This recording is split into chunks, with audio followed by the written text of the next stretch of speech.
Welcome back to Crimson Drive, driven by NASCAR. This is Roger Hoover, now pleased to be joined by Alabama football wide receiver Kobe Prentice as spring practice is almost coming to a close here in Tuscaloosa. And Kobe, roll tide, man. How's everything been going this spring? Man, it's been good. We've been flying around.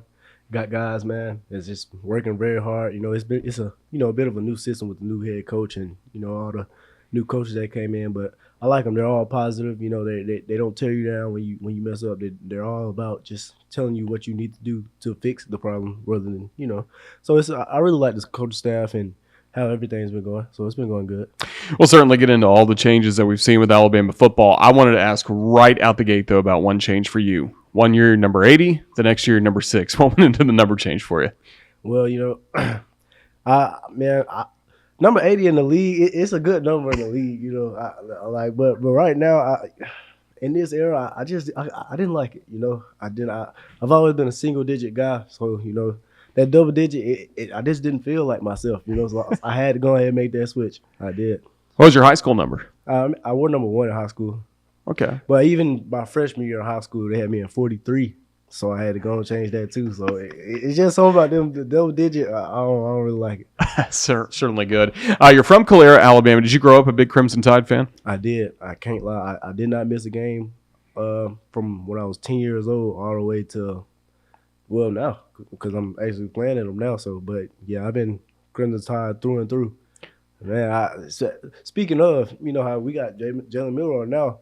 He kind of reminded me of Blake Sims. You remember how Blake Sims Blake Sims used to take off. I feel like he was the first, kind of black quarterback to do it like that. Just take off. And Jay Miller, he really got a good arm too. So, yeah, it's kind of crazy. It is. Really is. Do you remember your first game here at Bryant-Denny Stadium as a fan? I do. My first game was actually I was on a visit. I never really looked into going into games. I really liked watching them on TV just to hear the commentators and I felt the atmosphere on TV, especially with my dad. If Bama got scored on, he punching the TV, yelling, screaming. I like to be there more rather than being at the game. But yeah, I remember my first game here. It was fun. It was. Did it kind of overwhelm you your first time seeing all of it? Because again, there's so much tradition here that you don't find at other schools. I could say yeah in a way. It was just very exciting. I felt like I was a kid in a candy land. It was nice. And then, of course, Bama got the win. They blew them out. It was just, and then hearing that Dixieland, that was crazy because, I only see that on TV. But it was definitely memorable. Yeah, and really memorable as well. I'm sure you were recruited by other schools, but again, you grew up an Alabama fan, so you had that attraction already to Alabama. I imagine a lot of that, too, was Coach Saban. What was it like the first time you met Coach Saban? It was kind of what I expected. Saban, he don't overhype nothing. So when he see you, how you doing, man? That little low tone voice. It's good, man. It's good. Just telling me what he likes about me and how he can use me in the offense and stuff like that. It was kind of crazy, because I just growing up, I was always a fan of him. Just to be able to play for him, it was even it was an honor. So it was crazy. And you always hear the stories with him, too. Like, if he offers somebody a scholarship, he's watched every single play that they've played in high school. Mm-hmm. So that means, again, he got to see everything you were doing at Calera, and he had a plan for you, didn't he, once you arrived here? Mm-hmm. He did. He told me, well, really, because how I got my offer, I had a good junior year, but he didn't, I wasn't really on the, I had my first offer was Tulane University.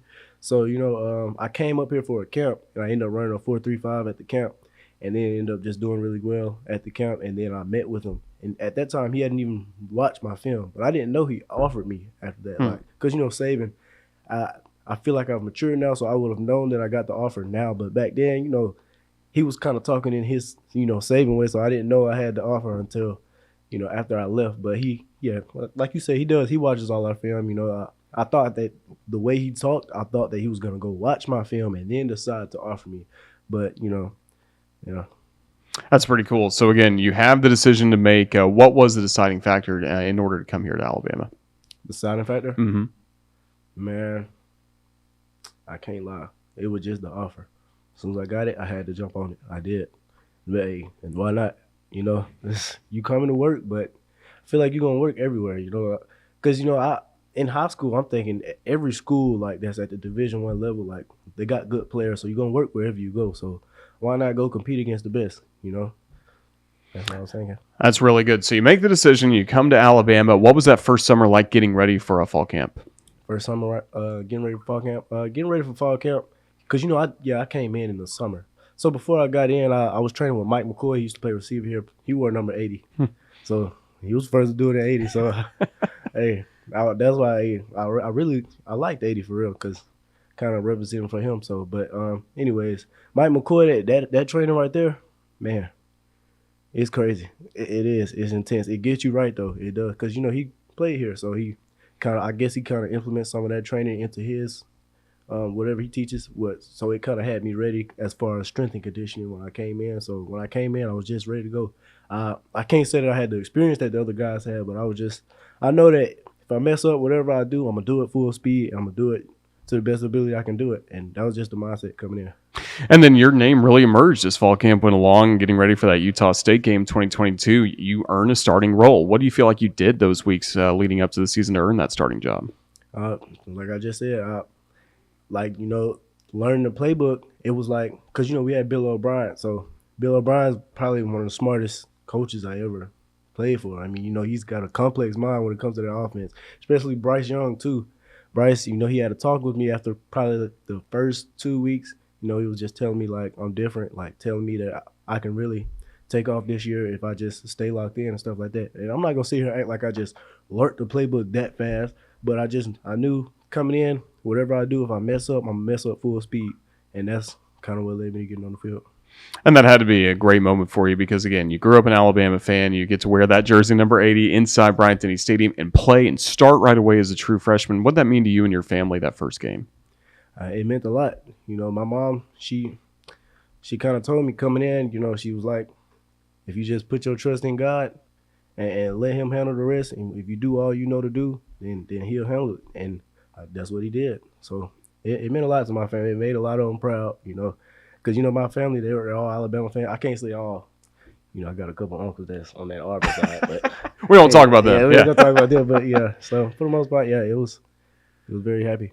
Well, you get to go through your freshman season with Bryce Young as quarterback. Just how good was he for fans that maybe don't understand everything that goes into offensive football? Just how good was Bryce Young?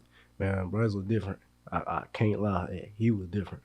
He was the type of quarterback, like, I guess this kind of what separates him too, because, yeah, he worked. Of course, good quarterbacks work harder than everyone, but it was just the mind he had. Like, it'll be practices where, I ain't even gonna say practices where pretty much every practice we was at, like, quarterbacks got check downs. Bryce Young, he ain't throwing no check down. He know he got that for the game, so he gonna practice going deep to us, or he gonna practice the throws that normally quarterbacks can't make. So when you see him make them in the game, it's like he practiced that. You're still like, wow, but he practiced that. Like, especially him scrambling around and just running around people and making plays. We saw that at practice. So I think that's what made him different. Like, he practiced the extraordinary plays. So, yeah. Yeah, because he was able to move the pocket, all over the place. Man, it was crazy. Like Madden. Yeah, exactly. And then I imagine his arm strength had to be, second to none with anybody you've been around, right? Oh, man. Man. I can't wait for them to – because, I feel like they're building around him up there in Carolina. I think this season did not define Bryce. We know Bryce. So just wait till they get the pieces around him. Bryce, he's going to be MVP, I feel like. Well, you got to see him go through some adversity as well. He gets hurt in that Arkansas game. Jalen finishes out the game really well, plays against Texas A&M, and then you're getting ready for a good Tennessee team. What'd you see out of Bryce those weeks where he's trying to work his way back from that injury? And then, yes, it was a tough game with the loss, but, he played the game of his life against Tennessee that day. See, that's why I feel like he's different. Like, because when he got hurt, he wasn't sad. He wasn't negative.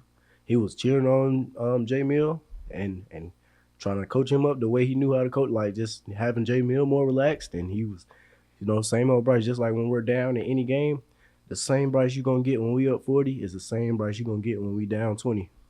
Is it that's what's crazy. Like, Bryce is like, all right, let's go out here and do it. Like, for real. That's why I like playing for him. I did. It was the mindset.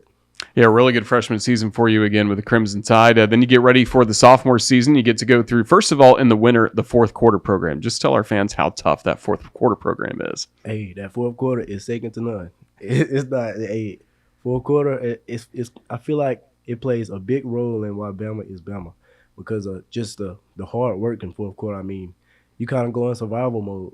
I mean, you all those drills, all the sprints, you are so tired to where it's like you ain't even talking to people like while you're doing it because you're trying to get, and you're not only trying to get through it. I mean, you earn spots through that too. Just the coaches seeing that dog come at you.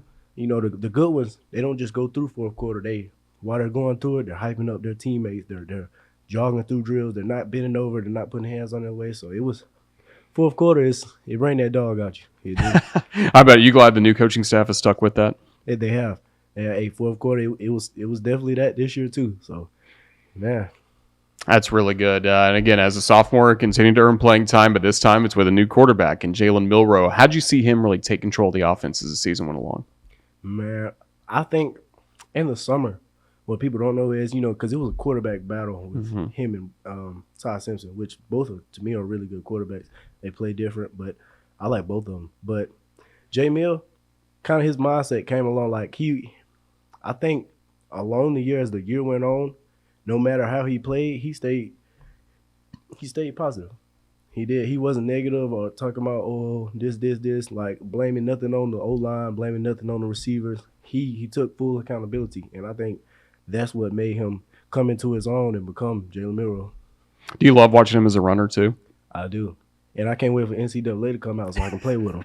Now, speaking of that, are you in the game? I am. Okay, good. Yeah, we're going to be playing as you coming up all year, getting ready for the season. Glad to have that back. But yeah, Jalen, another guy, just like Bryce, great arm strength. I think everyone saw that on 4th and 31, right? Mm-hmm. Yeah, that was a pass. It was. And that showed the resiliency that he has in him in that fourth quarter play. I mean, he wasn't down. He wasn't depressed. He wasn't, shaking, nervous.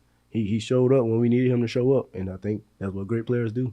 It's not often that the Crimson Tide are underdogs going into a ball game, but it felt like against Georgia in that SEC championship game, everyone was just ready to crown Georgia once again as a national championship. What'd you like about the preparation the Crimson Tide went through that week, and then getting that win in Atlanta had to be one of your favorites? I love when we're the underdogs, or especially I like being I was underdog all my life, so I feel like we thrive better when there's no hype on us and we got stuff to prove. It makes us work, hard. It gives us more of an edge. Like Coach Saban used to say, it ain't rat poison. So you know what I'm saying? It's good energy coming towards us. So I think that week we were working very hard. We were. I mean, guys was flying after. I mean, getting after. I mean, we was hitting that practice. We was ready for them. We had them on our list from game one. We had to go ahead and do it to them. We did. What was the pregame speech like from Coach Saban for that one? Pregame speech, he was basically, Saban, he was basically telling us, this team's no different than the other teams. Only people that can beat us is ourselves. If we go out there and we don't play our brand of football, then that's the only way we lose, So, and we just took that and executed. Great night. Crimson Tide get the win. The next day, the great announcement that Alabama is going to get to play against Michigan in the Rose Bowl as part of the college football playoff. How meaningful was it for you to get to go out to Los Angeles and play in one of the most historic venues in all of sports, really? It was very memorable. My grandmother lives out there in Los Angeles, so I got to see her too. It was nice seeing her and stuff like that. It was beautiful out there. It was. The atmosphere was crazy. It was a lot of Michigan fans, a lot. And I expected that because, people from the South, what I'm saying, going all the way out there, that would have been wild. But, I mean, we had a good bit of fans too, but it was definitely memorable. It was a fun game to play in too. It went down to the wire, but we just got to finish. So that game's over. You come back to Tuscaloosa, and then the next week you're starting to get ready for that fourth quarter program, and you get called into a Wednesday afternoon meeting. What was your mindset going into that meeting where ultimately Coach Saban said he was retiring? I definitely didn't expect that. We expected, okay, you got fourth quarter in 2 weeks. We didn't finish, so going into fourth quarter, we know what we got to do to finish for next year. I thought that was going to be the speech, but when he said that was wild. When he said he was going to retire, but immediately I'm thinking in my head, man, I'm not going nowhere. It was, I'm honored to be able to play for you, but, it's roll time, man. It is. That's really good to hear. What did the team? How did the team react to the news once he said? I mean, was it just everyone quiet, everyone really surprised, and then I imagine there was a good ovation for him near the end? Yeah, it was. I mean, you could hear a pin drop in there. I mean, everybody looked sick. I looked sick. I mean, it was wild. I mean, man, it was definitely a moment to remember. If I must, when he said it, it was like no way. Like I couldn't believe it, you know. But I mean, I knew he wasn't gonna be able to coach forever. I mean, it is crazy that he even still coached us, you know, given the age he was. But yeah, it was respect though. It was. He did give a lot to Alabama, and I feel like he gave it all he had and did it to the best ability he could do it. So it was respect. Did you get a chance to say goodbye to him? I did. I shook his hand, man. I said, hey, I thank you for everything you've done for me, you know, and I hope to carry out this legacy, you know. Absolutely. Well, Greg Byrne also in that same meeting said, hey, give me a few hours. I'm going to try to get a new coach in place. Turned out you had one by Friday with Kalen DeBoer being hired from Washington. What was your reaction to the news, first of all, that Alabama had landed a coach that just won the Pac-12 championship, just played in the national championship game? I was ecstatic, especially with that offense of his, because I had already been looking at, okay, what possible options. You know, they were talking about Lane Kiffin. They were talking about Dabo Swinney, which I feel like those two, they're good coaches too. But that DeBoer option, man, with that offense he brought in too, man, just the coaching style too, because I knew a couple of Washington players before the season. But it was like, man, I was happy. I was. That's really good news. And then when did you start seeing things change around the building a little bit as Coach DeBoer kind of rounded out his coaching staff and then getting you guys ready for spring practice? We started seeing changes like, I want to say 4 weeks in. You know, he got in. You know, he had to get settled, you know, with his family and all that, which I expected. But, you know, I respect everything he's done. You know, as far as the coaches he's brought in, I feel like he's made some good decisions, you know. So I'm really happy with how he's done it and what he has to come. How do you like your new position coach? Coach Shepard? Yeah. Man, hey, Shep's interesting. I mean, did you see him mic'd up? Yeah, Alabama? That was pretty good. Yeah. He like that every day. He don't play. He out there running routes with us. Man, if we open and the quarterback don't throw it, he's like, oh, you had him open. Oh, yeah. He's exciting. I like, hey, Coach Shep bring that energy for sure. So even in your meetings and stuff, film review, I mean, he's got that energy too? Man, even in the meetings. Let you come in that meeting, you ain't got no notepad and you write notes. Oh, Shep on you. He questioning you the whole meeting. You better know what you got too. Coach Shep, man, I think he going to go down as one of the greats. I do. That's really good to hear. And then how about once you finally got on the practice field? Again, things are a little bit different. Even some, music at practice now? Yeah, that was crazy. We came out there that first practice, and I heard that Dixieland. I'm like, oh, this different. It was lit. I was like, okay. It give you more of an edge, you know, because like, you know what you got to do. You still, that don't, just because of music there don't mean you're, you know, lacking or whatever, but you still working hard. But it's like, it just give you a little, you know, just a little rhythm while you're doing what you're doing. But the boy did say, if we out there and that music distracting us, it will be cut. But I'm happy we got music though. That's pretty cool. Yeah. Really good energy. Again, putting the offense in, is it a dramatic change from what Alabama's done before, or do you feel like it's something you guys or some concepts you're used to? Yeah, I wouldn't say dramatic change, you know, because some routes, you know, we ran them, but they're just called different things, you know what I'm saying? But as far as dramatic change, I wouldn't say it's dramatic, you know, because, you know, football's football, you know what I'm saying? But I think it's definitely, kind of similar. How have you seen Jalen Milroe manage all the changes that have happened in the last couple months? I think he's handled it like a pro. You know, I as far as, you know, getting the playbook and staying after practice with coach, trying to see what he can improve on and stuff like that. I think it's coming on him really well, you know, and I think he's definitely progressed even more than what he became last year. So I think we can expect big things from him. That's really good. And of course, you go up against secondary every day in practice. That's really made you better in your time, I imagine, going up against guys like Terrion Arnold, Kool-Aid McKinstry. Now that they're moving on to the next level, who are some young guys in that secondary that you're battling against right now in spring practice that you think have a really good future here? Well, you've heard a lot about him, but Red, hey, he's very athletic and he's picking up the defense really well. Like it's very impressive. He kind of reminds me of they have different playing styles, but kind of just a young guy that's came in and dissected the defense and it just looks apart when he's out there. Kind of reminds me of Caleb Downs. You know how Caleb came in and had a big season. You know, Red has been really well for us. And also another guy, Mincy. You know, Mincy's looking really good out there. Jalen Mbakwe, you know. And, you know, those guys, they're all really looking good to me. You know, they're all battling, so they're all making plays. But, you know, and even we had a spring practice, like the first 3 weeks, Red caught a one-hand pick. We were like, golly, a freshman coming out there snagging. We like, man, he going to be special. But I think they're all going to be special for real. So, yeah. That's pretty exciting. So we're getting near the end of spring practice. The Golden Flake A-Day game is coming up. But what kind of fan atmosphere do you want to see for the spring game? I imagine this is one you're really looking forward to. Man, I wouldn't. I would be glad if the stadium was packed out, but because when Saban came in for their A-Day, it was packed. Yeah. That's Saban. He'd already had a good reputation, but he wasn't considered the GOAT just yet. But so I feel like it's gonna be packed. Just with new staff and just a whole new Alabama team. I think people are eager to see that. So I expect it to be rocking. We can't wait for it. What's going to be most important for you once spring football comes to a close, you get into the summer, and you start getting ready for fall camp? What's going to be most important? For you, yeah. What would be most important is just development and, like I said, keeping my faith. Just taking each day one day at a time and doing the things I need to do in order to keep me successful. Those things I think are going to play a key part, and just being consistent and staying on doing the things I need to do. Outside of football, what have you enjoyed most about being here at Alabama? Whether in the classroom, stuff you've done in the community in Tuscaloosa, what have you enjoyed most away from football? Got to be my teammates. They're real comedians.